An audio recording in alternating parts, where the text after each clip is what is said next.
ಖ್ಯಾತ ಮುಕ್ತಕ ಕವಿಗಳಾದ doctor Suresh ನೆಗಳಗುಳಿಯವರ ಮುಕ್ತಕ ವಾಚನದಲ್ಲಿ Mamata case.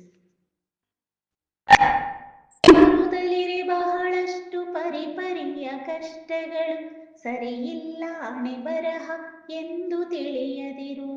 ಬರುತ್ತಲಿರೆ ಬಹಳಷ್ಟು ಪರಿಪರಿಯ ಕಷ್ಟಗಳು, ಸರಿಯಿಲ್ಲ ಹಣೆ ಬರಹ ಎಂದು ತಿಳಿಯದಿರು. ಬರಬಹುದು ಮುಂದಕ್ಕೆ ಕಿರಿಕಿರಿಯೂ ಇಲ್ಲದಿಹ, ತೆರೆದ ದಿನವೆಂದು ತಿಳಿದೀರ ತಮ್ಮ. ಬರಬಹುದು ಮುಂದಕ್ಕೆ ಕಿರಿಕಿರಿಯೂ ಇಲ್ಲದಿಹ, ತೆರೆದ ದಿನವೆಂದು ತಿಳಿದೀರ ತಮ್ಮ. ತೆರೆದ ದಿನವೆಂದು ತಿಳಿದೀರ ತಮ್ಮ.